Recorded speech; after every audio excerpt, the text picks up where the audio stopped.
South Point Casino is the perfect place to be. Our racebook is completely separate from the sports book and totally dedicated to the horse player. With 52 overhead TVs, free Wi-Fi, and cocktail service. Bring your tablet or smartphone and plug into the USB ports to look up your favorite handicapping website without draining your battery. Want to wager from your seat? No problem with our IPTs. Just sign up, make a deposit, and you're off to the races. Plus, you'll earn points for dining, hotel, movies, entertainment, and the spa just by using the club card when wagering. South Point Casino's Racebook has you covered.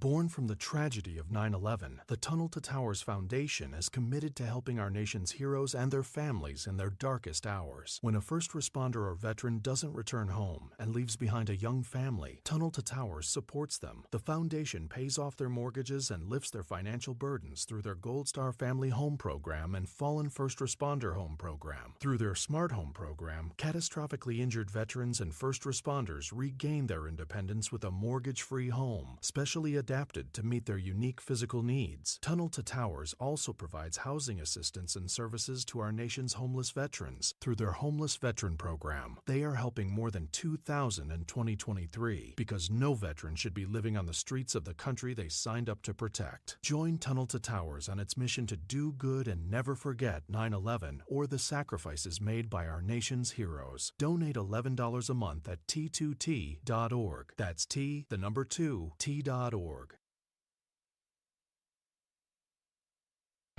The following is a Race Day Las Vegas presentation in association with Siraco Productions Limited on the Race Day Las Vegas Radio Network.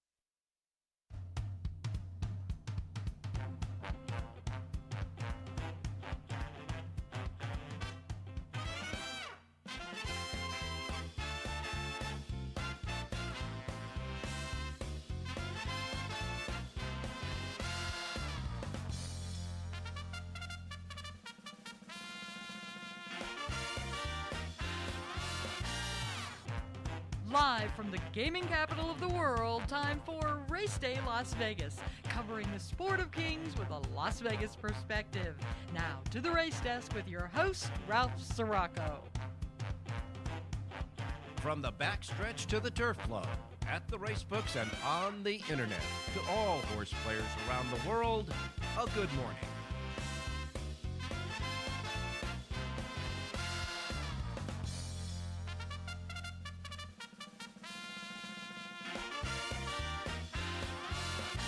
Alrighty. Good morning, everybody. Welcome to the Race Day Las Vegas radio program for this Wednesday as we start off another week of covering the great sport of kings, Las Vegas style, right here from the South Point studios at the South Point Hotel Casino Complex here on Las Vegas Boulevard, which is, of course, the Strip.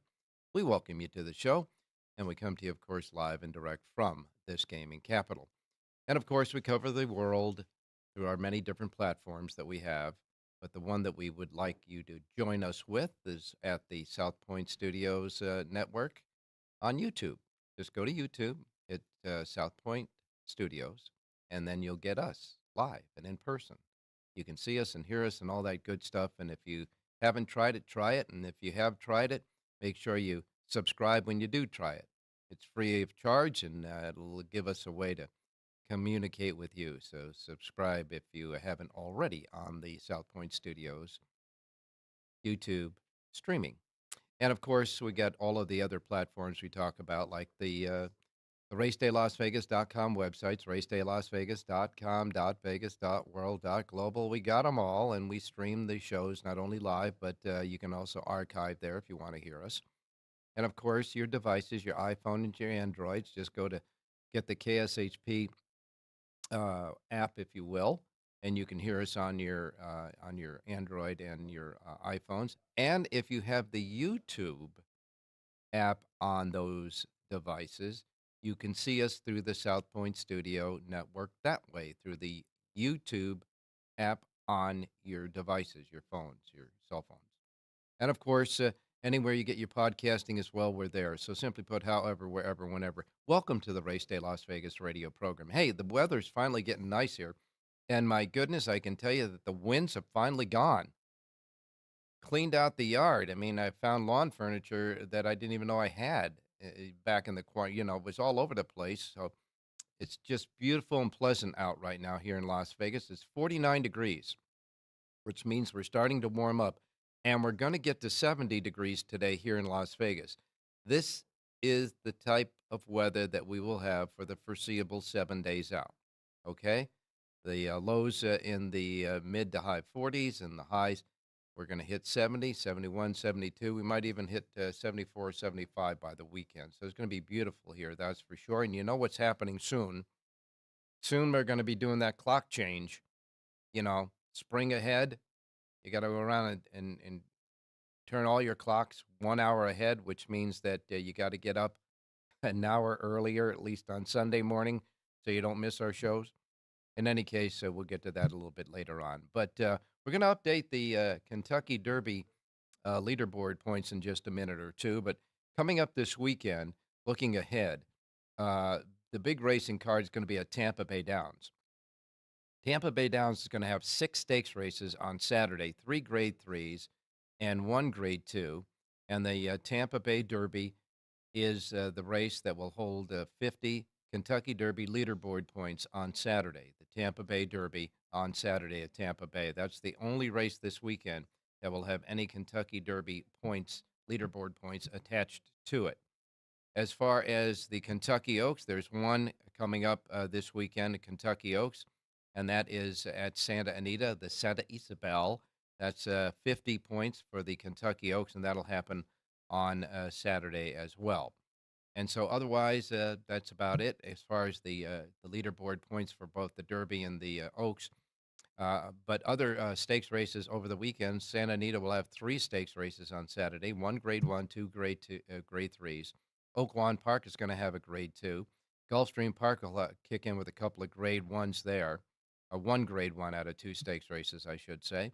Aqueduct Fairgrounds, Turfway Park will also have one. And on Sunday, only Gulfstream Park and Santa Anita will feature stakes races on their cards. So we're moving in to getting into the March Madness stuff. Now, listen, this weekend might be a little light with the Derby Future Book, as far as, not the Future Book, but the Kentucky Derby points, the leaderboard points, okay? But by the end of the month, this month, we're going to have more of the big races coming up, and they will be on later on this month. Now, as far as the Kentucky Derby leaderboard points rates are concerned, we've had 35 of them so far since the 16th of September, okay? 35 of them so far. But coming up on the 23rd of this month, Saturday 23rd, there will be 3 Kentucky Derby leaderboard points races with 100 points. Because we're getting to the Arkansas Derby, the Florida Derby, the Louisiana Derby, and the Santa Anita Derby, all coming up by the end of the month. So you'll have 3 of those races on the 23rd, 2 with 100 points value, and 1 with a 40-point value. And then the weekend after, on the 30th, and that, of course, is the weekend of the Dubai World Cup. On that Saturday, there'll be 2 more Kentucky Derby 100-pointers and 1 30-pointer for there. As far as the Kentucky Oaks is concerned, since September 16th, there's been 24 leaderboard races so far. And on the same 2 weekends, the 23rd of this month, there's going to be 2 Kentucky Oaks points getters, 1 for 50 and 1 for 100 points. And on the next day, the 30th, there'll be 2 with 100-point getters. So you can see that it's really getting pumped up now as we move through the month of March, and then April, and then Derby, the first Saturday in May. Now, don't forget, we're having a big Kentucky Derby seminar weekend here at the South Point. Okay, the Kentucky Derby seminar featuring John Lindo, Jonathan Hardoon, and one special guest that we're going to be releasing a little bit later on, plus me and, kind of air traffic controlling these guys. This will happen right after the Friday Kentucky Oaks card. On that Friday, the first Friday in May, after the Kentucky Oaks card at 6 o'clock in the Grandview Lounge, we're going to have the seminar for the Kentucky Derby. The next day, Saturday, Kentucky Derby Day, will be up in the Grand Ballroom with a big screen, huge big multi-story TV screens. I mean, it's big enough that they're probably the size of the horses that are running on the track. Anyhow, big screen TVs all over the place, really. And you'll have betting windows and food and beverage stands, etc., and some kind of new good promotional stuff they're going to have there as well. That's in the Grand Ballroom on Kentucky Derby Day. Now, I want to remind you that here on the South Point Studios, we're planning on having a Kentucky Derby preview show on maybe that Thursday before that. We're still working out the plans for that, but we'll also be doing that. And it's all free to you. Obviously, here at the South Point Studios on YouTube, free to you. Just come in and watch anytime you want. And of course, the race book, free, no problem. Park your car, free, no problem. And the seminar and the big ballroom on Kentucky Derby Saturdays, all free of charge to you for the race players. So we ask you to join us here at the South Point on Derby weekend, okay? All right. Now, as far as anything else going on, I do want to mention that the big races over the weekend, especially on Sunday at Santa Anita, where they had the Santa Anita Handicap, the San Felipe, and of course the Frankie Kilroe Mile, and one other stakes race, the Buena Vista. Well, in the Santa Anita Handicap, buyer figures came out. The Santa Anita Handicap, the buyer figure, Newgate got a 99 buyer figure. Imagination and winning the San Felipe for Bob Baffert got a 96 buyer figure. Du Jour, winning the Frankie Kilroe, got a 103 buyer.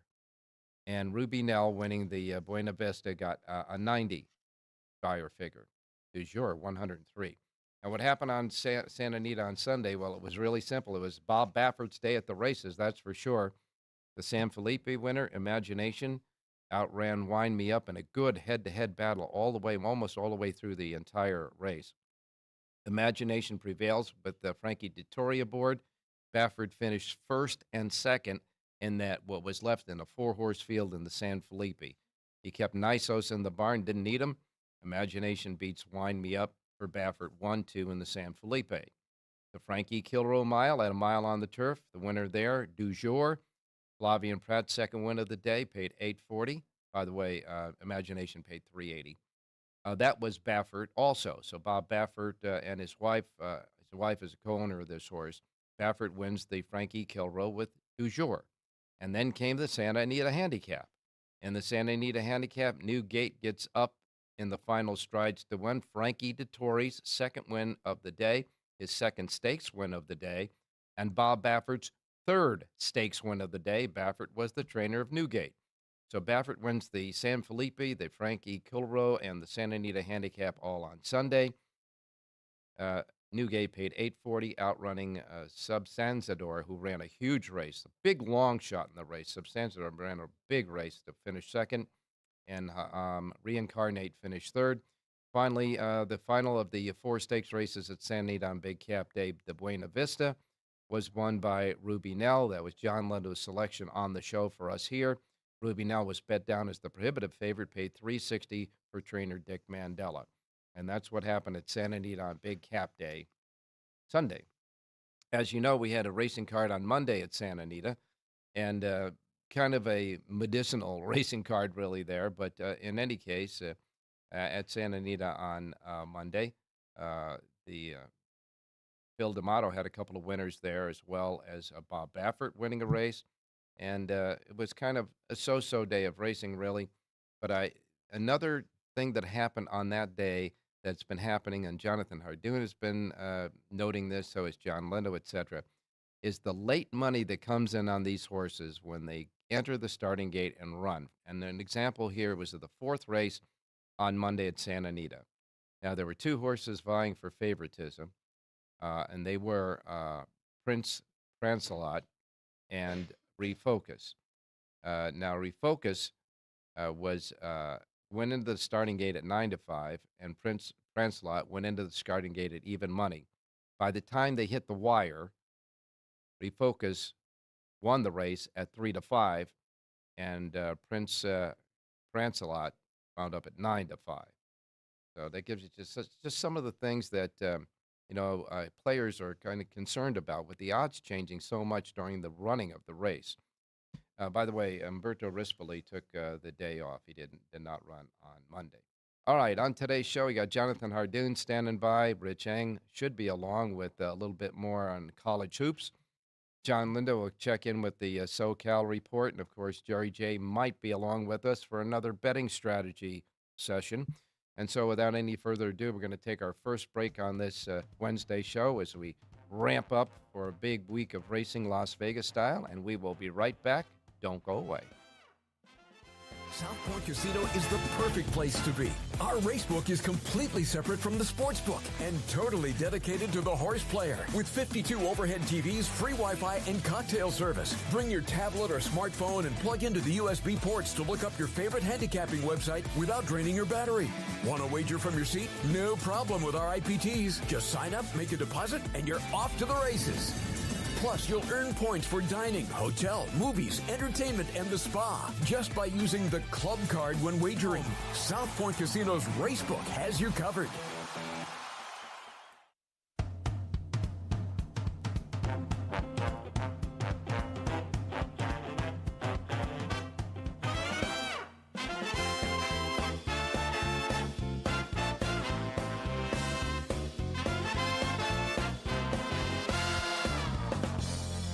All right, back on Race Day Las Vegas. Before we get started with the racing menu, just a couple other highlights as far as news is concerned. The Horse Racing Integrity and Safety Authority has dropped the University of Kentucky Equine Analytic Testing Laboratory from its list of accredited laboratories after its director, Dr. Scott Stanley, was removed from his position in the midst of an ongoing personal investigation, ISA confirmed on Tuesday.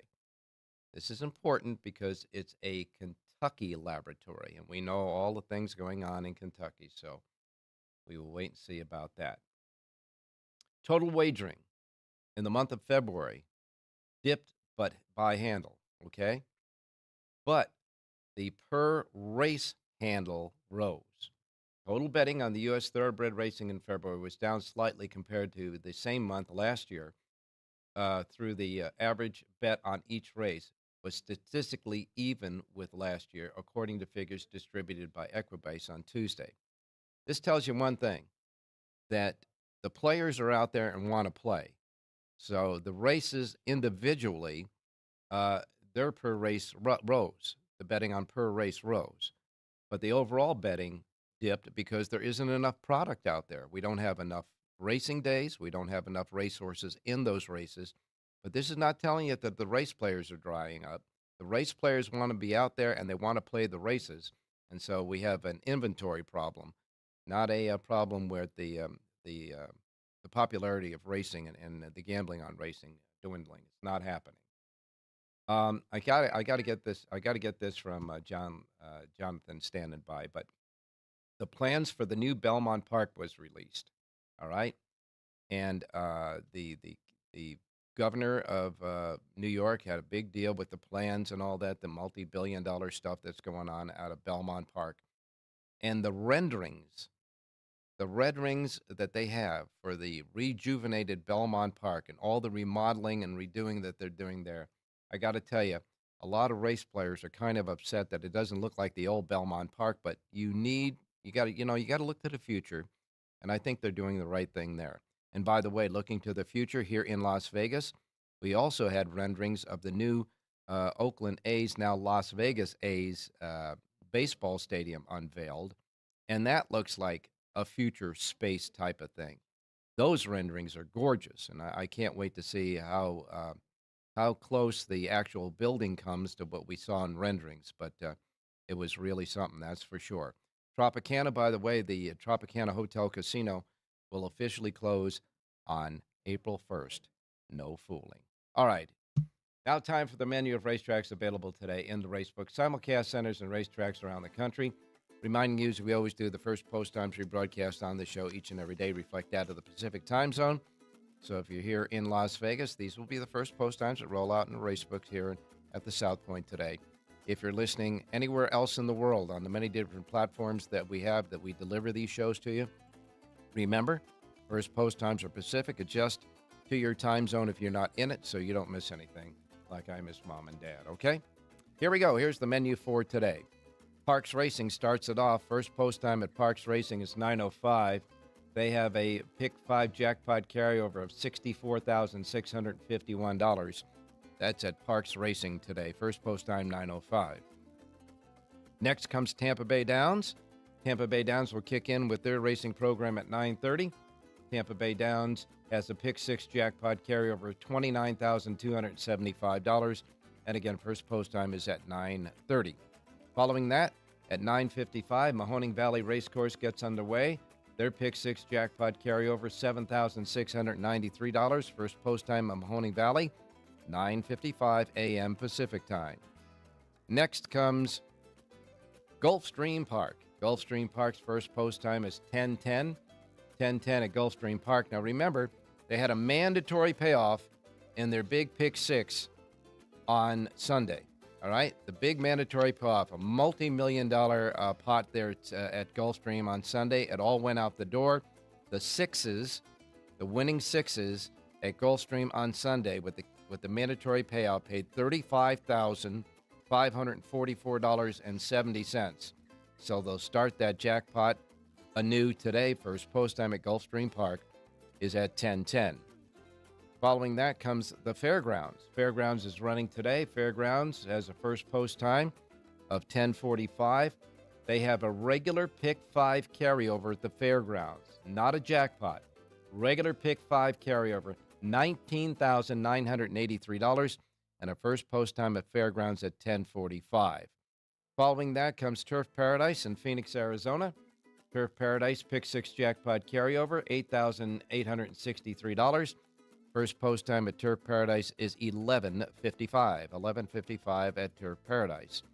Then we'll go to Turfway Park. Turfway Park on that synthetic track that they have there. Turfway Park's first post time is set at 2:55. 2:55 at Turfway Park today. And then we go to Penn National. Penn National's first post time is 3 p.m. 3 p.m. at Penn Net.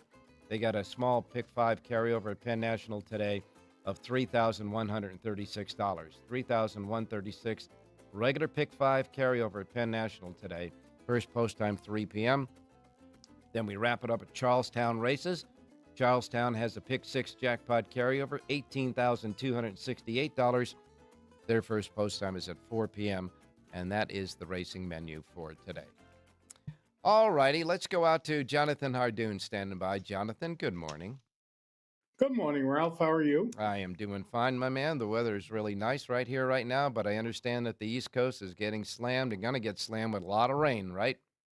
It's absolutely pouring rain, and it hasn't stopped, and it doesn't look like it's going to stop for a while. Yeah, that's absolutely for sure. And I would imagine that will probably raise a little havoc, not only for today, but might extend into the weekend, do you think? Yeah, they say it's supposed to rain for the next 3 days. So today is what, Wednesday? Yeah, it'll be here for a while. I would assume the track's going to be off. Yeah, and the rain is really concentrating right now on places like West Virginia, Ohio, parts of western Pennsylvania. And, it's going to make its way up and through the Northeast, that's for sure. So wait and see about track conditions there. But then again, it's not on the West Coast, so they will run in the rain, won't they, on the East Coast? Yeah, they run in the rain here, and I don't know what California's problem is, but they better figure out a way to fix it. So hopefully they're done with the rain for a while now, and maybe we'll have some good racing. All right, now, Jonathan, you took a look at the renderings of the new Belmont Park. What do you think? Looks like a spaceship, like you told me off air. It's going to be magnificent. Listen, the plant they have now is absolutely beautiful. The only problem is it's outsized. It's just way too big. It was built years ago when they used to get 30, 40, 50,000 people a day, and it just doesn't call for that kind of to have a plant like that anymore. So they're downsizing.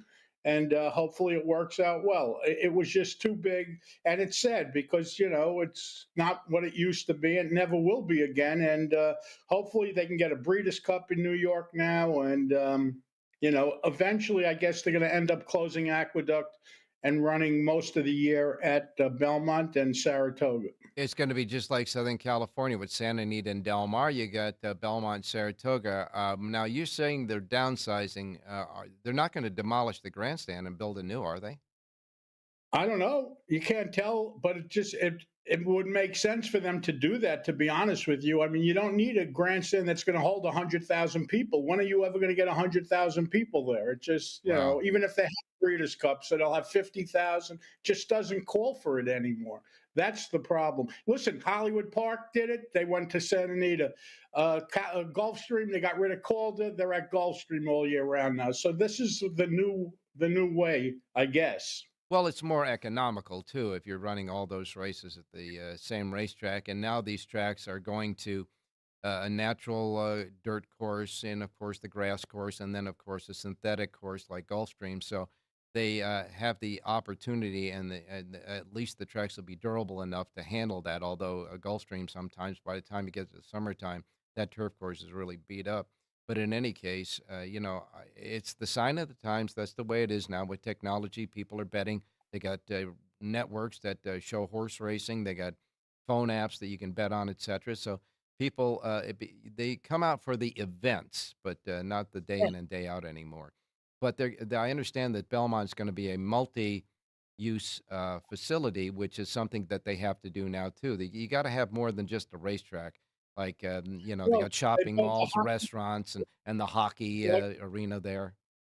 like they did at Gulfstream. They made it a mall. It's a racetrack that's in a mall. They have all these shops and everything else. So I guess that's what they plan on doing at Belmont. They built a hockey arena in the parking lot. They're building a hotel on the other side of the parking lot. It's just going to be a one-stop shop for everything. The problem is getting there. The highway that they have going there is the Cross Island Parkway, which has 3 lanes. I don't know if they're going to be able to withstand all the traffic, but hopefully they can. I think maybe they're taking a page out of the Las Vegas. You know, you got to create the mass of people, and to do that, you have to have more than one interest, one thing going on. And I think it'll be a success, and we'll wait and see about that. That's for sure. What about the HISA thing, dropping that Kentucky? I'd like to know how long has HISA been in existence, and exactly what have they done to help improve the game? I'm still trying to figure it out, Ralph. I Well, mean, what? Tell me what they did that helped improve the game. Well, they do have a little bit of oversight. Their oversight might be a little tilted once in a while, but Oversight, oversight. every time you get the government involved, you know what happens. Yeah, but oversight what? Counting the whips that a jockey hit a horse in extra time? What are they doing? Making sure that horses can't get aspirin if they need aspirin? I Yeah, mean, what are they doing? yeah. I have to figure it out. So it sounds like an awful lot of money without much results, to be honest with you. Well, it's more burdensome for a lot of horsemen, that's for sure. Hey, Jonathan, if we can, let's put up the points right now for the Kentucky Derby on the screen, and we'll go over that real quick. Now, after all of the happenings that happened over the weekend, we've got the Kentucky Derby leaderboard here, and there it is. Number 1 is Timberlake, Brad Cox trainee with 66. Then you got Dornock, who won over recently. He's got 60 for trainer Danny Gargan. Sierra Leone is right there with Track Phantom. They have yet to start again. They're sitting there with 55 points each.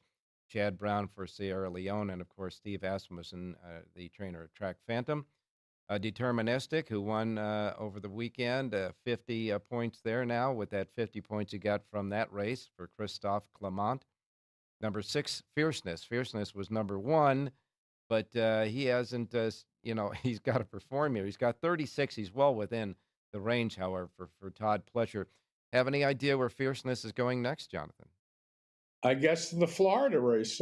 That's the only one that makes sense. But then isn't he going to have Locked and he's going to have the other horse that ran away on Saturday? Pletch's has horses running on top of each other. This could be a problem.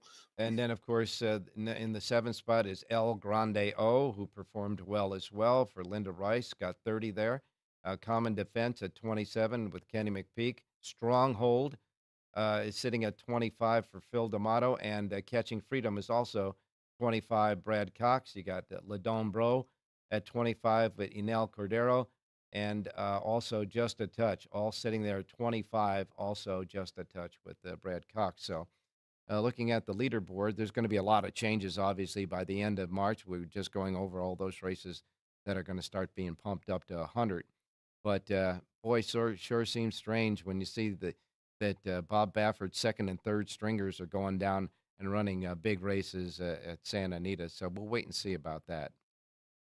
Where is Nisos? Nisos is not on the board, and unfortunately, Well, he would the be, best, but no points. Yeah. best 3-year-old will be sitting home this May, this Derby. So, I mean, I don't know what Churchill gained by doing what they did, but I guess they're happy. But the sport is going to get hurt by it. Fans are going to get hurt by it. The horse is going to get hurt by it, and everything else. Baffert doesn't care, but the rest of the people involved care.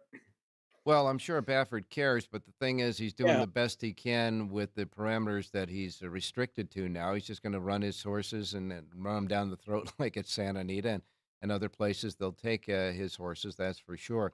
You talk about, we were talking about Belmont Park and talking about the Triple Crown with the Derby. Obviously, Baffert's horses will be able to run in the Preakness and the Belmont.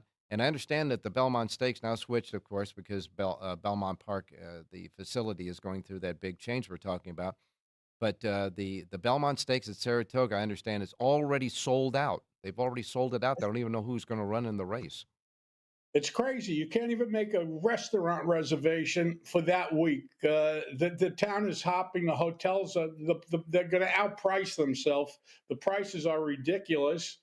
But I guess it's the first year and everyone wants to be part of history. But the prices, Ralph, are insane. Before I let you get us a pick or two in Florida today, I wanted to ask you about a horse that I saw that I put on my watch list of 3-year-olds. I think this horse is going to be a nice 3-year-old. Impel, Impel. Impel, another Brad Cox trainee. So I'm going to ask you if you know anything about him and how that he shakes up in that powerful Cox barn. They like him, but they have a couple they think, I guess, are stronger. But listen, these horses improve every day, so you never know. At this point, he's fine, but they do have other horses that I think are better. Did you see that race that Impel ran the other day? Yep. Yeah, okay. I just want to let you just ask you your impression of it. He won that rather easily with the jock in reserve. I would say rather easily under triple hat. Yeah, under reserve. So we'll wait and see where he goes next. Do you think he has time to catch up to get into one of these prep races and maybe get some points? That's the problem. He's got so many other horses that are further along than he is. I guess if anyone gets hurt or anything, they move up. It's like being on a bench on a basketball court. Player goes down, they go to the bench, they bring in the next one. When you're as deep as Cox and Pletcher are, that's what they do. Let's go to the bench and get some horses for today.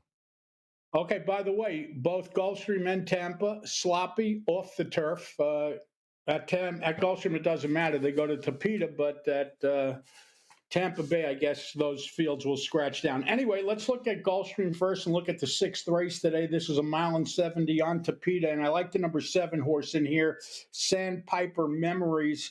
5-year-old mare claimed last time out by trainer Fernando Abreu. This horse has been freshened up. I love the rider switch today to Jose Ortiz, 7-2 on the morning line. Number 7, Sandpiper Memories, is a pick 5 single in today's 6th race out at Gulfstream Park. And I got to tell you, Gulfstream Park, looking at that race by virtue of just judging by the morning line, is going to be a very competitive race. So, I think this horse, Sandpiper Memories, might hold pretty much at 7-2 in the morning line and the betting in the race, don't you? Yeah, they have a 5-2, a 3-1. So yeah, he should hold. I'm figuring 5-2, 3-1 is a fair price. All right, as you said, Tampa Bay doesn't have the luxury of tappet of the synthetic footing, and so in the races that are coming off the turf and on the main track, there are a multitude of scratches. As a matter of fact, the fifth race on the card has 1, 2, 3, 4 horses left in a race that had a full field in there. So we're taking a look at that. But anyhow, where are we going at Tampa? Let's go to the ninth and final. It's a maiden claiming event, and I love the number 3 horse in here, Be a Skybeam. This is a 3-year-old. Ding, ding, ding, ding, ding. Scratched. No. Yeah. The last time you did this, you got everybody an $18 horse, Ralph. No, you got everybody an $18 horse. I'm just passing along information. Okay, here we go. Let's go to race number 8. All right, the 8th race. 7-horse field. Any late scratches there, Ralph? Well, I will say there is not. There's 7 going, and they're all in still at the moment in the 8th race at Tampa. Okay, let's go to number 5, Flipping Fish, a 6-year-old gelding from the Benny Feliciano barn.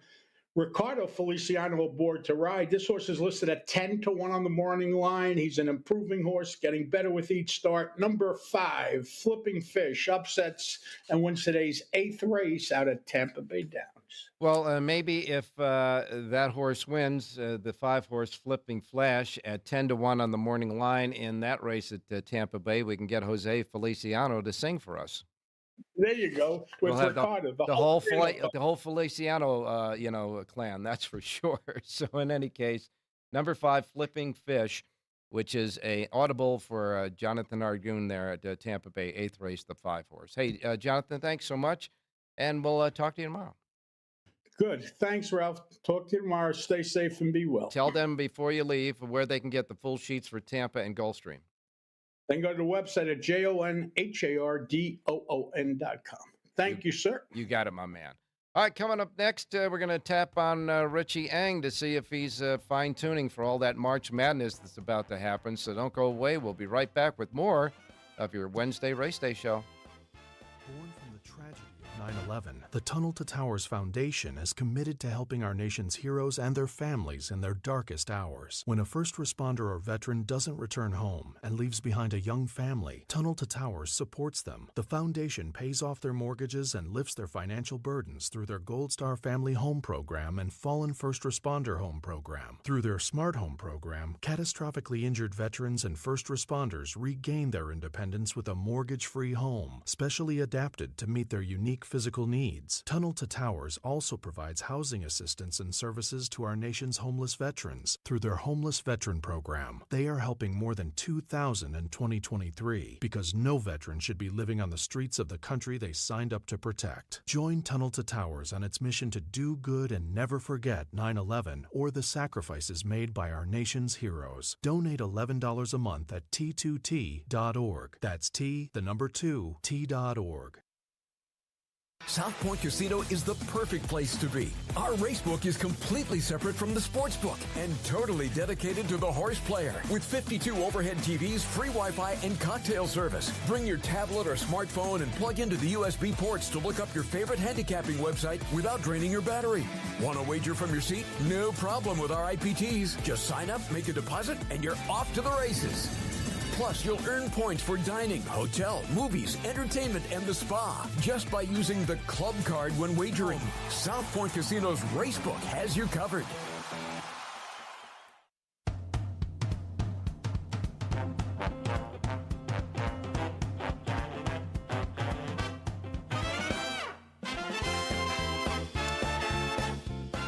All right, back on the Race Day Las Vegas radio program. Time to go out to Rich Eng standing by. Richie, good morning.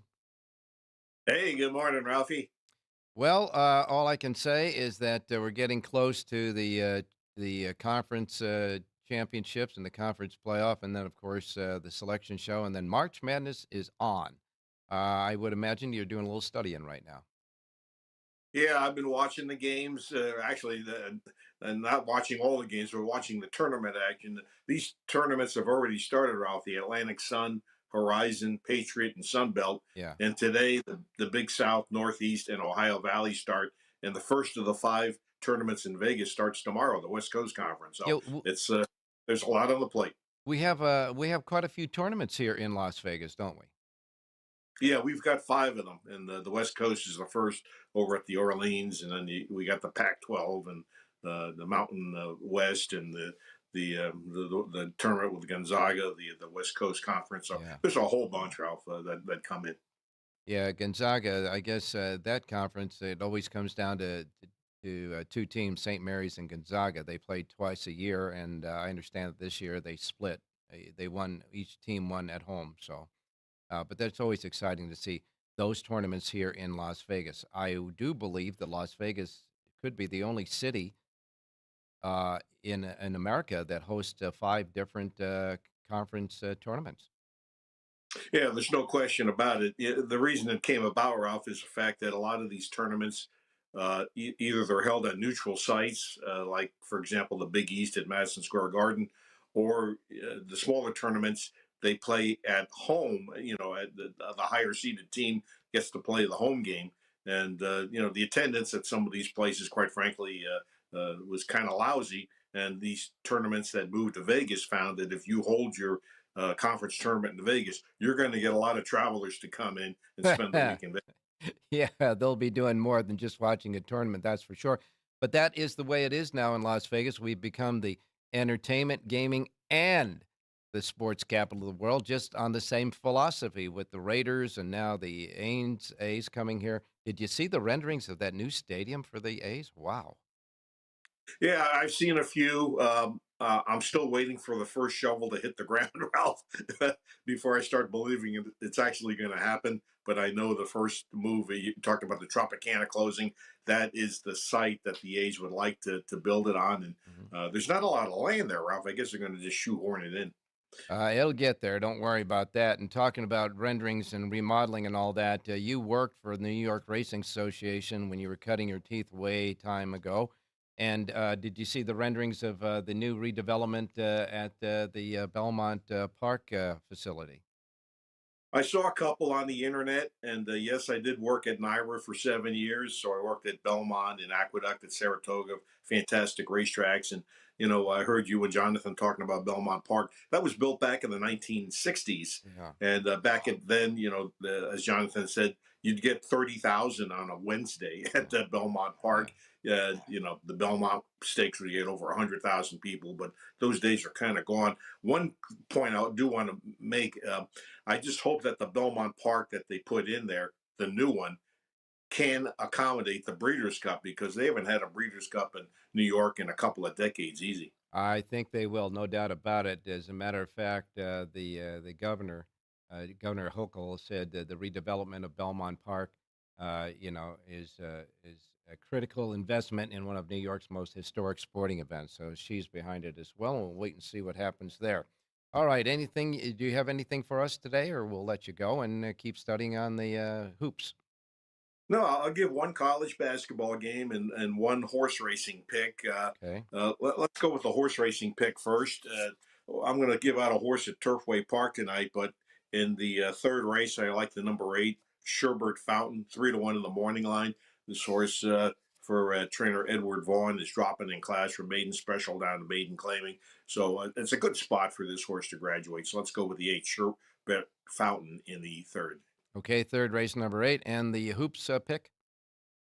Well, yeah, let's go for opening day at the Northeast tournament. Right. And a game that I like is, remember Fairleigh Dickinson last year? They were the 16 seed that upset Purdue in the opening round. Yep. Well, they're not having as good a year, but they still have quite a few players from that roster last year. They're playing a school called Lemoyne, which is based out of Syracuse, New York. They are 3.5-point underdog at Lemoyne. But these two teams played a couple of weeks ago at Lemoyne, and Fairleigh Dickinson won by 10. So at worst, they're even. And actually, I think Fairleigh Dickinson might be the better squad. I'm getting plus 3.5, Ralph. So let's go for Fairleigh Dickinson, first round of the Northeast Conference. You got it, my man. Fairleigh Dickinson to start our trek on watching and betting on the hoops college basketball this year. And And, of course, you'll be back with us tomorrow, Richie. Thanks a lot. Appreciate it. Hey, thanks, Ralph. Good luck, everybody. All right, we're going to take our final break. When we come back, we got John Lindo and Jerry J. I don't know about Jerry J., but we do have John Lindo standing by, so we'll be right back. Don't go away. South Point Casino is the perfect place to be. Our racebook is completely separate from the sportsbook and totally dedicated to the horse player. With 52 overhead TVs, free Wi-Fi, and cocktail service. Bring your tablet or smartphone and plug into the USB ports to look up your favorite handicapping website without draining your battery. Want to wager from your seat? No problem with our IPTs. Just sign up, make a deposit, and you're off to the races. Plus, you'll earn points for dining, hotel, movies, entertainment, and the spa just by using the club card when wagering. South Point Casino's Racebook has you covered.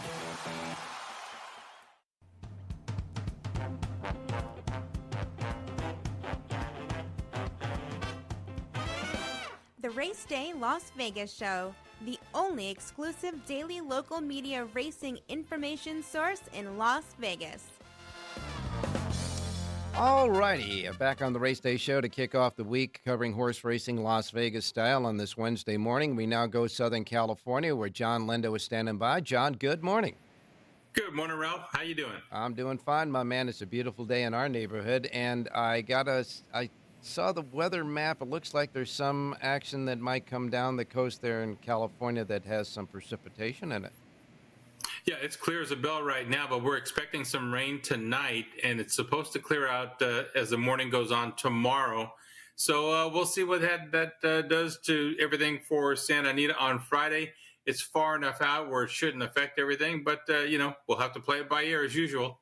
Well, Bob Baffert had a busy day on Sunday out at Santa Anita, winning 3 of the 4 stakes races there, including the Big Cap and, of course, the San, I believe, at the San Felipe. San Felipe. Yeah, and got to tell you that he keeps a horse in the barn that is number 1 horse, and so his second string go out there and put on a historic battle to the wire in that race.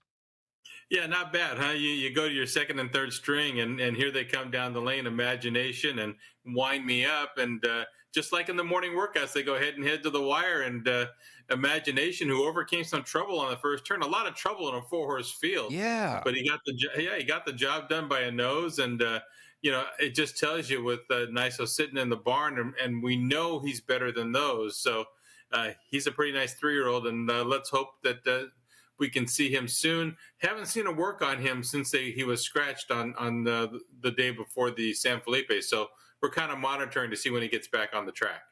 Well, you know that Baffert's got plenty of bullets in the holster, as was evident in the San Felipe. But I got to tell you, you're right. There was a 4-horse field, and it looked like the number 4, McVeigh, had a little bit trouble into the turn. Kind of, the jockey was kind of resting with him to see where he wanted to put him in the race. It was kind of a little bit more of a troublesome race than you would think in a 4-horse field. Yeah, Scatify on the rail has speed, and he was outbroke by Wind Me Up. And going into the turn, it looked like Hector Berrios had just a ton of horse kind of climbing on horses' heels on the rail. Yeah. And he had to kind of check over heels, and he kind of scattered the field. He bumped into Imagination, and McVeigh was taken out wide to avoid any problems inside. So, yeah for 4 horses, there's a lot of trouble notes. I sent a note to Curtis Treese, who does the Equibase charts, and said, "You're going to be busy on this one." He said, "Yeah, can you believe it?" So, things happen. All right. Well, we know that there are some difficulties with the filling fields and race days in Southern California that everybody's concerned about there right now. And now the owners and the powers to be for the Santa Anita and the Maryland, Pimlico, et cetera, and Gulfstream Park are coming up with some new promotion, some new big thing called the California Crown. This is scheduled to be run September the 28th. This is, again, reading the press releases, we don't really, without the Breeders' Cups, when they're not in California, we really don't have that big day like a Pegasus World Cup day at Gulfstream Park. And this will be First Racing's attempt to try and generate a big day. This will be September 28th, and they're going to bump the purse of what was the Awesome again. They're going to call it now the California Crown. That's the mile and 3-year-olds and up prep race for the Breeders' Cup. They're going to make that $1 million up from 300, and they're going to boost the purse of the Eddie D, which is a 6.5 down the hill to 750, and other route race on the grass. They're going to bump the purse as well to try and again kind of create that day and build a lot of the other stuff, the things to do on the racetrack around it. So we'll see how this goes. And the important thing to me, Ralph, it wasn't in the press release. I didn't want to talk about it. I was wondering where the purse money is going to come from, because we know we're dealing with a shortage. Exactly. But the purse money, apparently, Aidan Butler, in an interview with Matt Haggerty of Daily Racing Form, said, well, this is money that First Racing is going to put up themselves. So it's not coming out of the purse account, which is the main thing to me. But this also has an element to it where it's going to link up to a race at Pimlico, I believe, as well, right?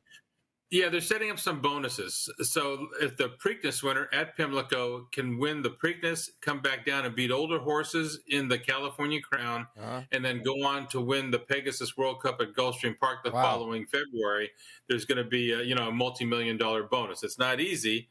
And then they're also going to set up a bonus if you can win the big turf race, the dinner party at Pimlico on Preakness weekend, and the John Henry turf race at Santa Anita, and then you go on to win the Pegasus World Cup turf. Okay. Again, it's a tough sequence, but there is a bonus to participate and win those 3 races. And this, I guess, is to gin up interest from John Q. Public, right? Yeah, again, they're just trying to find a way to create a big day in Southern California. And the good thing about it, they're putting up the purse money.